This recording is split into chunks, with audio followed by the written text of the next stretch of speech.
Welcome to the AFR Saints channel, where we provide you daily content on your favorite team, the New Orleans Saints. Do us a favor and hit that subscribe button. Be sure to leave your comments below and smash that like button.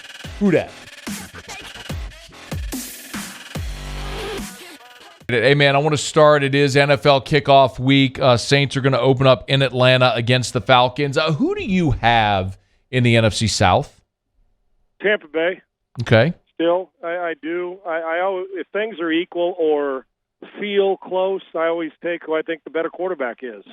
I do that whether it's high school, Pop Warner, or National Football League, or college. And now, obviously, it doesn't always work that way, but I think we're downplaying Tampa too much. And we'll get to New Orleans in a second. Why? I think the gap's closed. I think it's a two-horse race. I don't think Carolina or Atlanta are a threat. But I don't care about Brady's time off. He's proven to me over 22, 23 years that he can handle distraction and handle people saying stuff. And this is finally the year he's going to be done. There's 375 million reasons, and Mama at the house decides, dude, we're done with this. We'll go give it one more run. I don't care about the summer. I care about the interior offensive line, which concerns me. But I also know he gets the ball out of his hands, other than Rodgers, about as quick as anybody in the league because of his pre-snap ability to see things and anticipate, because you're not going to see much. You're not going to show him much that he hasn't seen, although the Saints give him trouble in the overall division defensively. But they have a great roster. They have a defense that flies around and is going to hit you. I think their defense is better. The only weakness they have on this team, the only one, is the interior line, and it is a big one, but until he proves me wrong, I'm going to trust that 5,300-plus yards and 40 touchdowns from last year, 40 touchdowns, 42, whatever it was, proves to me that the guy still – I'll trust him before I will some hot take artist sitting on TV telling me why they suck now. So they're still the team to beat in the division. The Saints are close. But let's say the Saints play Super Bowl defense and so does Tampa. And then you look at perimeter people. Both have explosive players. However long Kamara's on the field. We know receivers. We know all those things. Both are well-coached defensively and offensive coordinators who've been around these teams for a minute, and Pete and Byron Leftwich. It comes down to this. If it gets right down to the nut-cutting time, who do you trust with 4 minutes to go? Not saying Jameis can't, but most of the time the other guy that wears the jersey can. And I'm going to take 12 right now when it gets right down to it. Close. Maybe a game separates them. But it's a two-horse division. The other two teams will be out of it by the time we hit December. So what about the Saints do you like, and what are your questions? What I like about the Saints is I think Dennis Allen's done a hell of a job. One thing that concerns me, and it always is, not Dennis, it's anybody who goes from full-time coordinator to full-time head coach, replacing what I would consider a legend there, and having to focus when he's had such a good defense. And Dennis has earned this chance again. And then to go and be a guy who has to oversee not only the offense, defense, special teams, the media, the coffee in the building, when we're all those things, and you hire a good right-hand man, I get it, or woman, to make sure that you are lined up properly, to make sure the ops are done. And don't discount those things.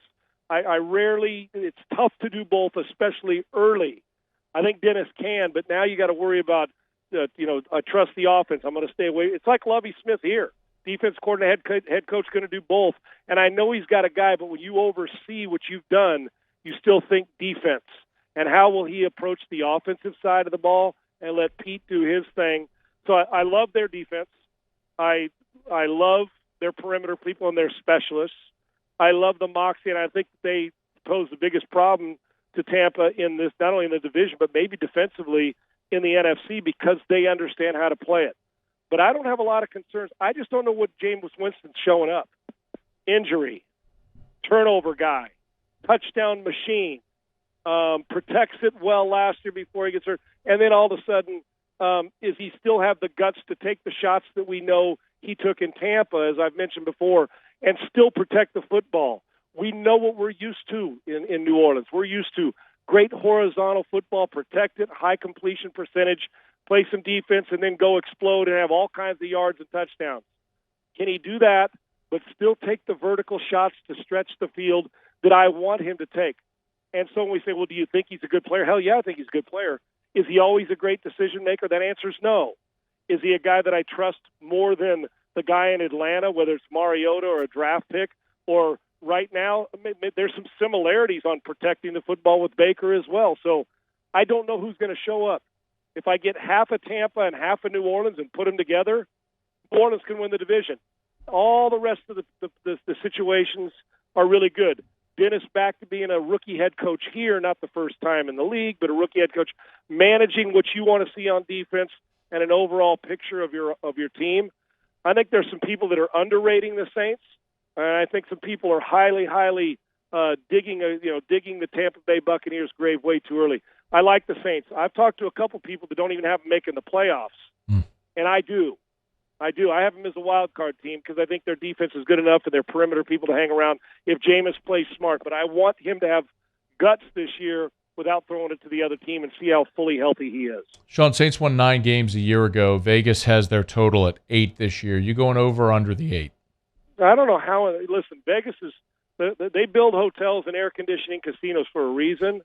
But I look at a lot of these totals this year, Matty, and I don't know if they know something we don't, or if maybe shortened preseason means something, or they're saying, well, coming off an injury, the starting quarterback and a new head coach. I mean, I don't know where their trust factor is, but I can't fathom in my mind in a division where they should boat race 2 of the teams in the division, have given Tampa all kinds of fits with Brady there with their defense.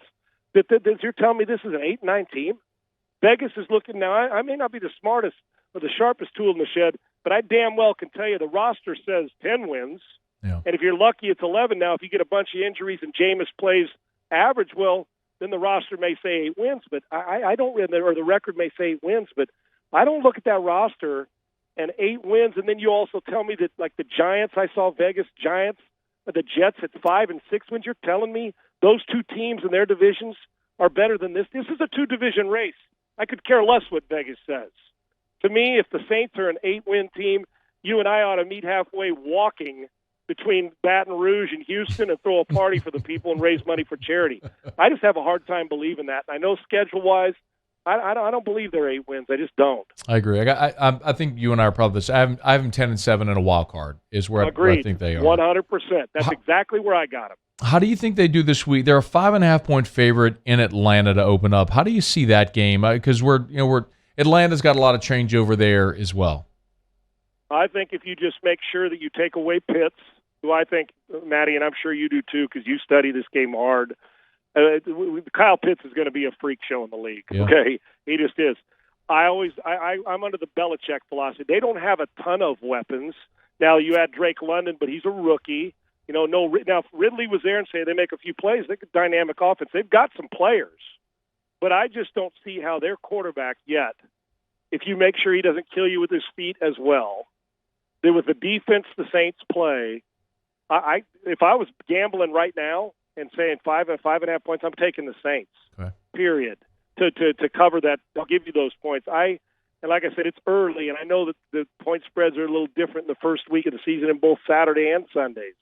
But Atlanta's got to prove to me that they have taken the next step. Arthur Smith did a good job when he was a coordinator in Tennessee, still learning in Atlanta, obviously. Didn't have a lot of players, a new quarterback for him. And I don't know if they know that they have a starting quarterback or believe it yet, because none of us do. Good weapons, not enough. The Saints defense, you'll see some turnovers. I fully expect the Saints to go in there and defensively take care of the business and score enough points to win. I would give those points and take the Saints. Sean, you have a feeling, last thing in this segment, on the Chauncey Garner-Johnson trade, what the Saints did there, it threw a lot of people for a loop because he's such a good player and a popular player. To ship him out for peanuts had a lot of people scratching their heads.